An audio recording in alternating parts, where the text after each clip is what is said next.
welcome to the show. Thank you so much for joining me. This is the Bayeux Tapestry, Fake News in the 11th Century. I am Jim Hodgson. Now, this is something that I'm calling a mostly serious evening. I should say at the top that I'm a comedian interested in history, not the other way around.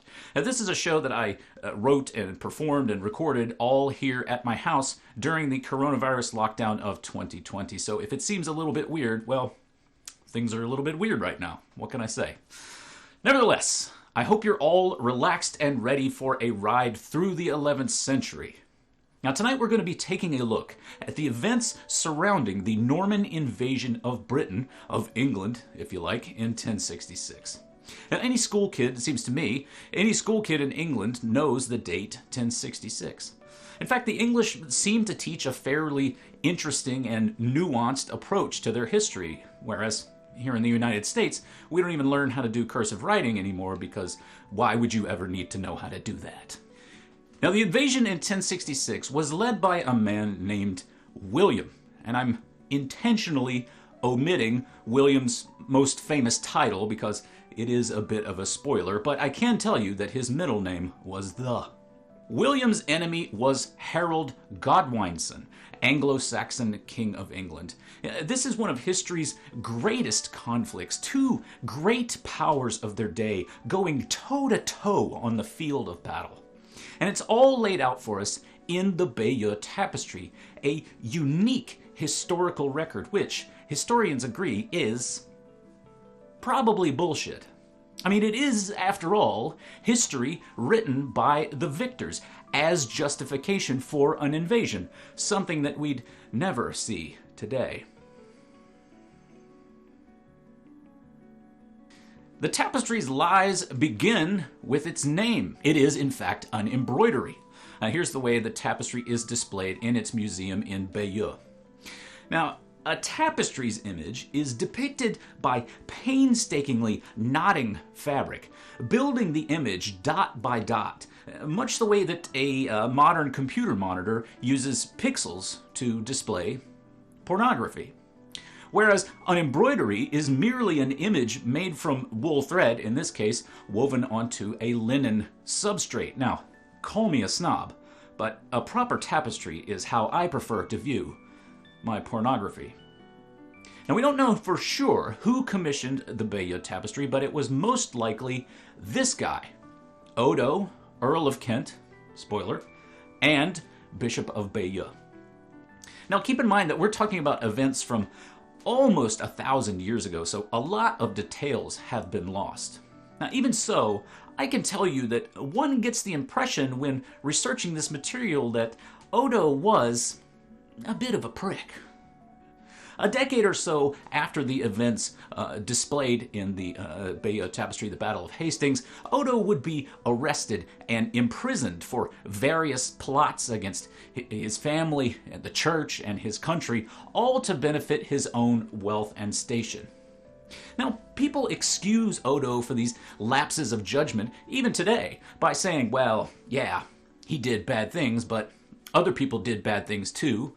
I have no time for that defense. I mean, can you imagine a leader in our modern times being a lying, corrupt ignoramus and somehow still having support from prominent leadership, almost as though the secondary leadership's own rampant corruption and fecklessness gives them a certain affection for a garbage human who accidentally rose to power thanks to luck of birth? I mean, the very idea. Here is Odo depicted during the Battle of Hastings. Now, we have only two-dimensional perspective here. This is art created 400 years before the Renaissance. The Renaissance being, of course, the rejuvenation of art around the 15th century, not to be confused with the McConaissance, which is the rejuvenation of Matthew McConaughey's career in 2011 with The Lincoln Lawyer. Odo is the guy in the triangle pajamas waving a club. Now, many scenes in the tapestry have Latin titles or tituli above them, as this one does, saying what they depict. This one says something like, here Odo waving a club encourages the boys.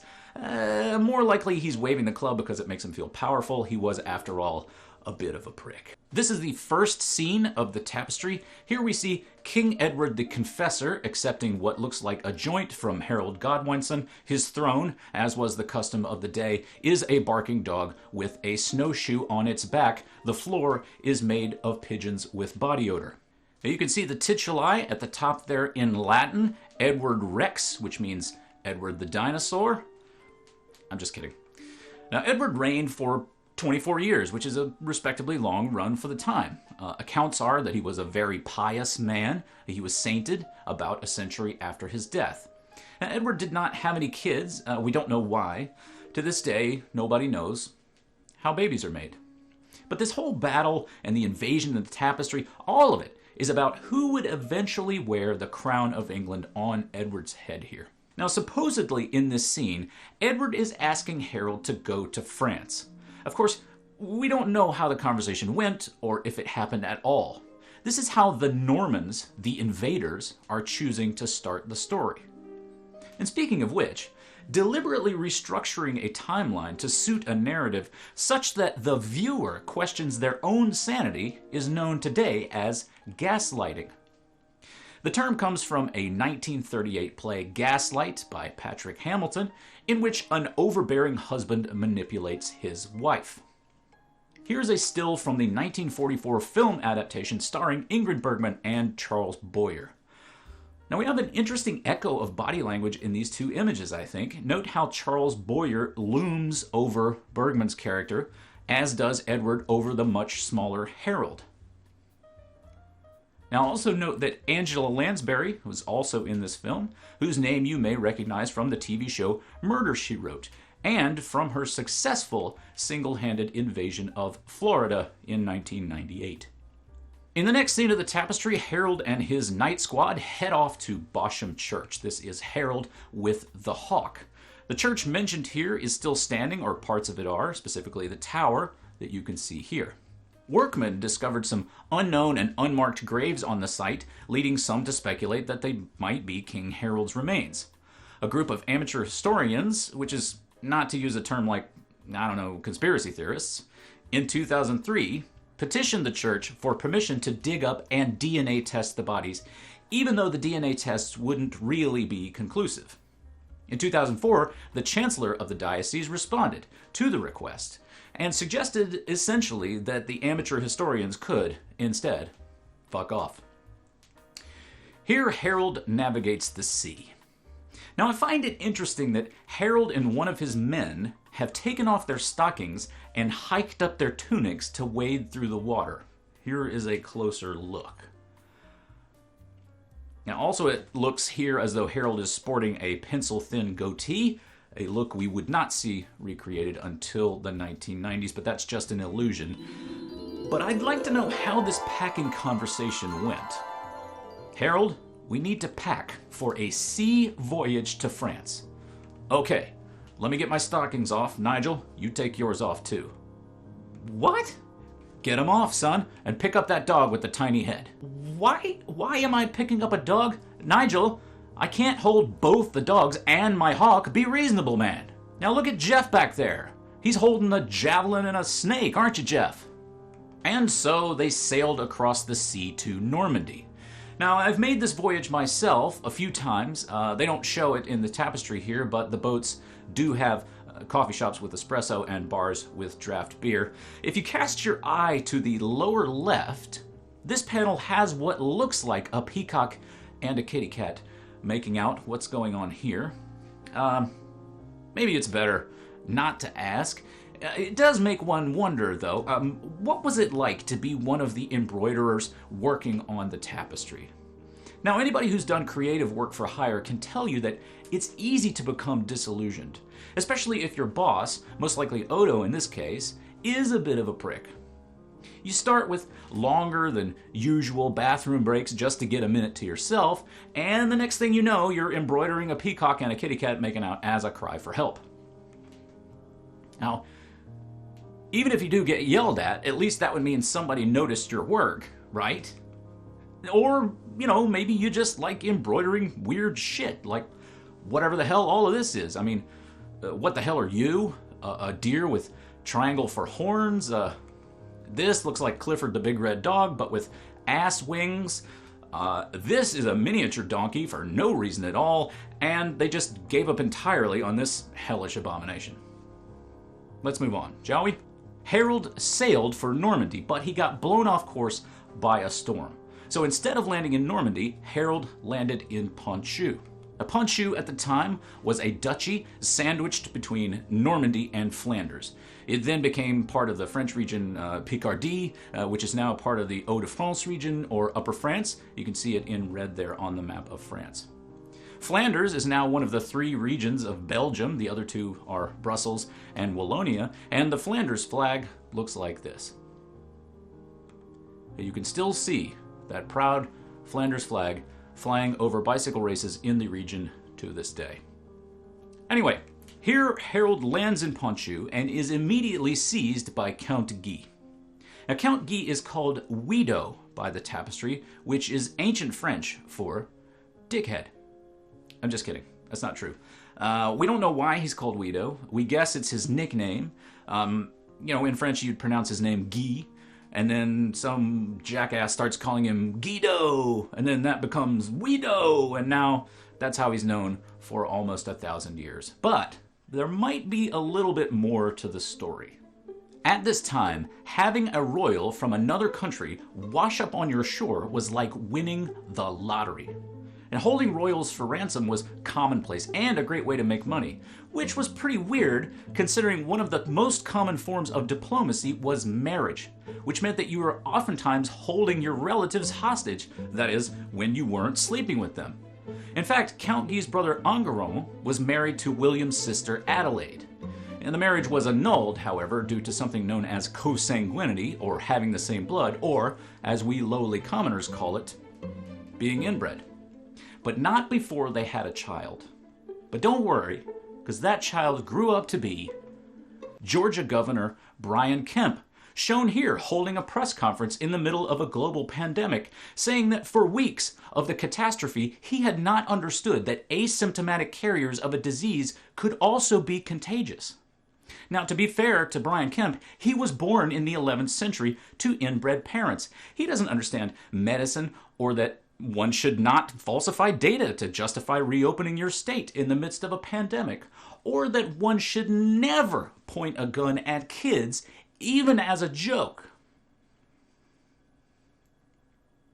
But back to Ponthieu. Now imagine Count Guy's luck. An Anglo-Saxon posh boy gets caught in a storm, blown off course on the way to Normandy, and Guy is there to catch him with their stockings down. Again, with the bare legs for Harold. Keep that in your mind. Nigel's wearing a French-cut codpiece here, I think. In the next scene, number 8, Guido leads Harold back to his place at Bayeux, giving him time to get his hawk.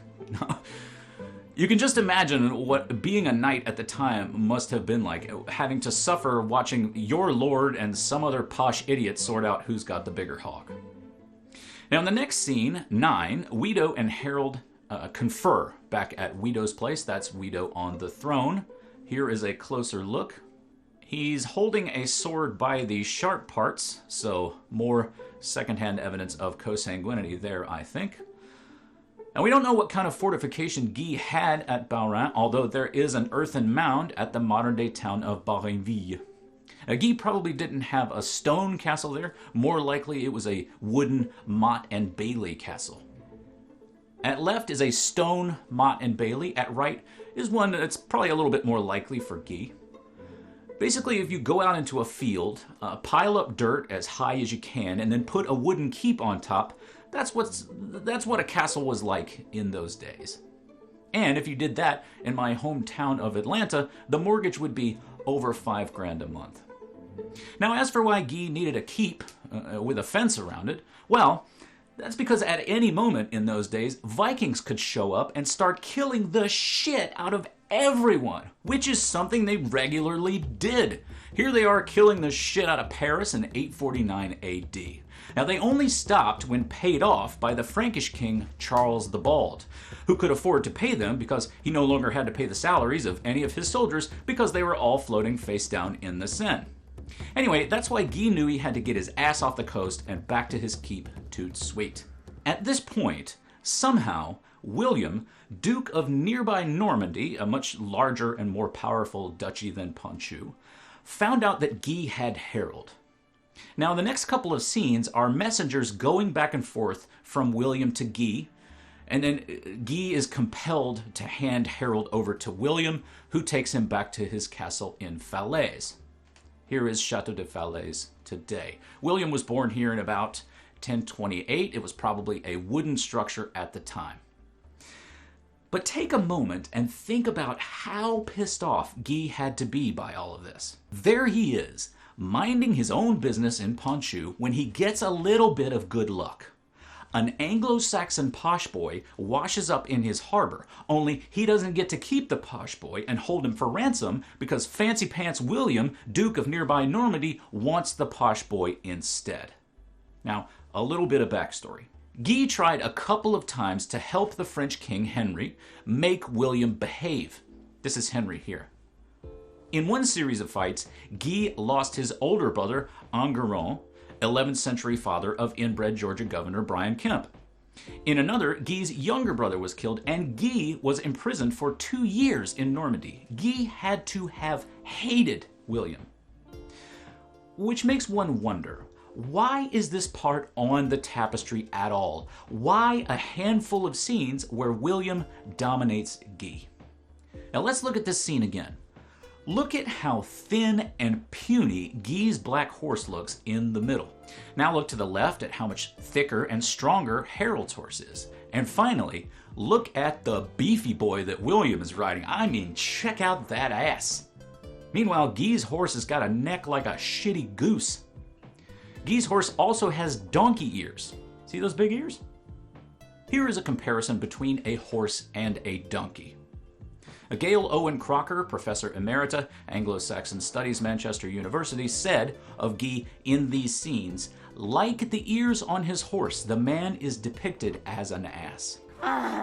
The tapestry also takes the time to take a huge shit on another of William's neighboring dukes, Conan II of Brittany. We'll get to that in a bit. But can you imagine, in our modern times, a leader being this petty? Almost as if it's not enough for that person to win, but that they must talk constantly about their win. Weird, right? Anyway, here Harold arrives at William's castle. Now, from here, the already weird tapestry takes a very weird turn. For the next 6 scenes, starting with 16, the tapestry becomes the world's first example of a bromance montage. We see William and Harold go through various trials and tribulations together, not unlike the Joey and Chandler characters from the sitcom Friends. Historians agree that William is more of a Joey and Harold is totally a Chandler. But before the bromance montage, there is the mysterious interlude of Elphaba and the cleric. Now, this scene just doesn't make any sense. Elphaba was a common Anglo-Saxon name at the time, so there aren't any clues there. The title of the scene isn't even a whole sentence. It just says, where a cleric and Elphaba, and then just trails off. Now remember that the Bayeux Tapestry is a justification for war. And on that note, I want you to cast your mind back to 2003. Colin Powell is laying out his case for the United States invasion of Iraq. He's claiming that Saddam Hussein has weapons of mass destruction and that it's okay to use the word font when you mean typeface, neither of which are true. But even more bizarre, in the middle of the presentation, he holds up a photo of a random woman and says, and then there's Linda. Hold on. Why are we mad at Linda? We're not. We're not mad at Linda. Linda's nice. This is a mystery that has bedeviled historians for centuries. Who is Elphaba? Why is that cleric mushing his hand on her face? Who is this naked guy? Why is he mocking the cleric's pose with his dangly bits all a-dangling? And follow up, who is this naked guy? We get the sense that there's some widely known incident going on here that would have been relevant to anyone viewing the tapestry in its day. That context is now lost to history. Thankfully, this bizarre interlude was unraveled, as far as I'm concerned anyway, by J. Bard McNulty back in 1980 in Speculum, the preeminent journal of medieval studies, not to be confused with this Speculum, which is, I presume, a gardening tool. Mr. McNulty was a professor and a Bayeux Tapestry expert who lived to 99 years of age. His interpretation is that there was, indeed, an Elfgiva who would have been important to mention here. He wrote, "She was Elfgiva of Northampton, first the mistress and then the wife of Knut, King of England, Denmark, and Norway. She wanted to have a son by Knut, but since she couldn't, she took the newborn son of a priest and made the king believe that she had just borne him a son, Sven. Now, according to another historian, she pulled the same trick when she convinced Knut that Harold Harefoot was also his son, whereas in fact Harold was the son of a workman." McNulty reckoned that the cleric's weird gesture and naked figures in the border of the tapestry served as a reminder to the viewer that Elfgiva's children weren't legitimate. Why? Because Norway. That's why. Now, because of a convoluted series of royal descendants and treaties, upon Edward's death, a person could have made the case that Harald Hardrada, King of Norway, had a legitimate claim to the English throne. After all, he took over for King Magnus, who took over for Elfgiva and her son Sven, who had been sent to rule Norway by Knut. Now, Magnus was known as Magnus the Good, not so much because he himself was good, but because Sven and Elfgiva were such bastards. Sven was young at the time, so Elfgiva served as regent, ruling in Sven's place until he came of age. She taxed and otherwise harassed the population until they kicked her and Sven both out. The Normans, by way of the tapestry, are reminding us here that Harald Hardrada, the way they saw it, had no legitimate claim to the throne. I mean, sure, he succeeded Magnus, who also succeeded Sven, but Sven was kicked off the throne by his subjects, thus breaking the royal line to Knut. Even if you were willing to let that go, Sven wasn't a legitimate heir, meaning that there were only two possible claimants to the throne, William and Harold Godwinson. Now, Harald Hardrada, of course, didn't really see it that way, and we'll see him again shortly, don't you worry. But let's get back to the tapestry. Do you remember that bromance montage I mentioned? The bromance montage begins with Harold and William and their knight squad heading off on a road trip to Mont Saint-Michel in order to do war against Conan II, Duke of Brittany.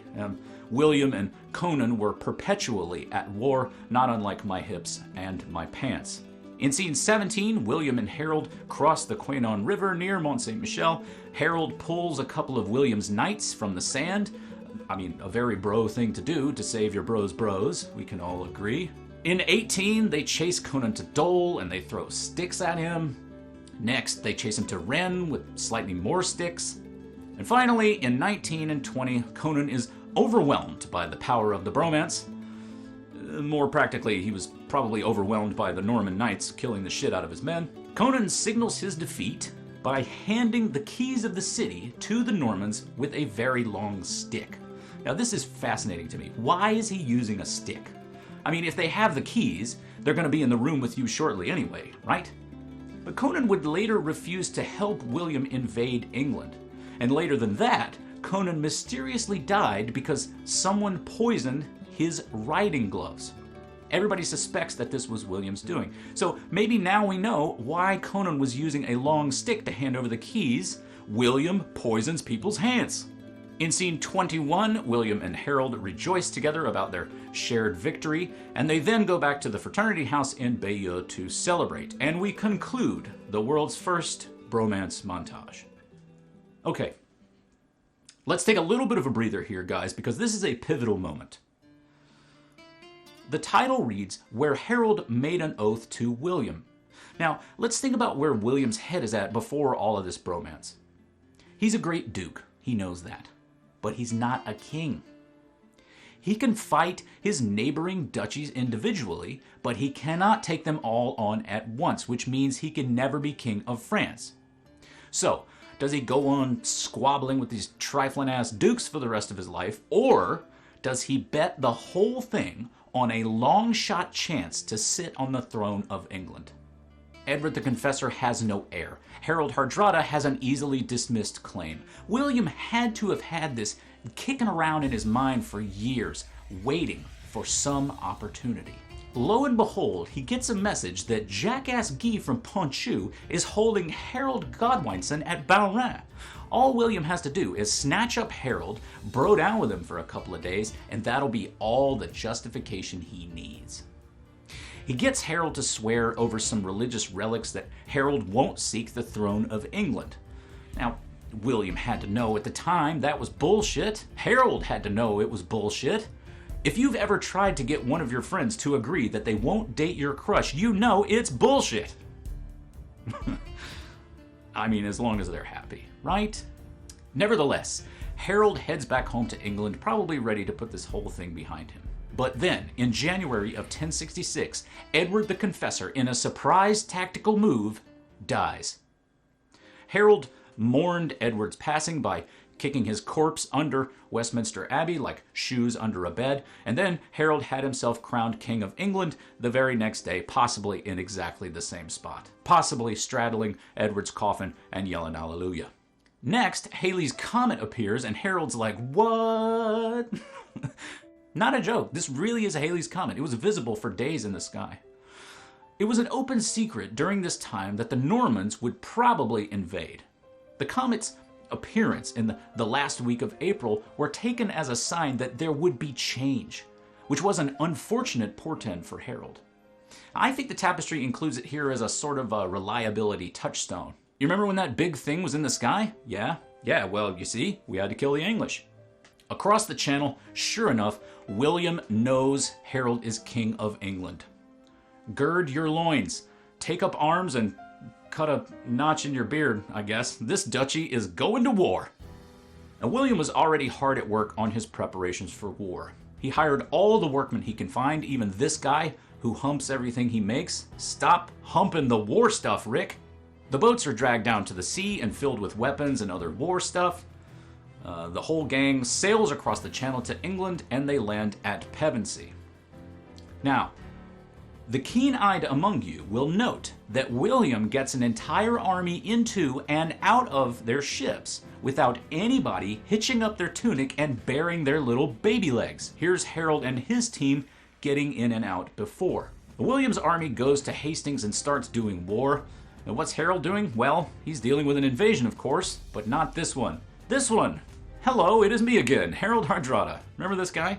The King of Norway, whose potential claim the tapestry discounts by talking shit about Elphaba. Hardrada teamed up with Harold's own exiled brother Tostig, and they invaded England. The story of Tostig Godwinson and his antics is a whole other presentation, but suffice it to say that the guy was a real piece of work. I mean, imagine the worst older brother you could possibly have as an English nobleman, and you'll still be a few yards shy of Tostig. Hardrada and Tostig land around 300 ships here and start kicking the shit out of Earls Edwin and Morcar at the Battle of Fulford. Harold Godwinson and his army cover 200 miles in a little over a week and catch Hardrada and Tostig napping, possibly literally. King Harold and his army kick the shit out of Tostig and Hardrada at the Battle of Stamford Bridge, depicted here in 1870 by Peter Nicolai Arbo. I believe that is Hardrada in the blue at the center, taking an arrow in the neck.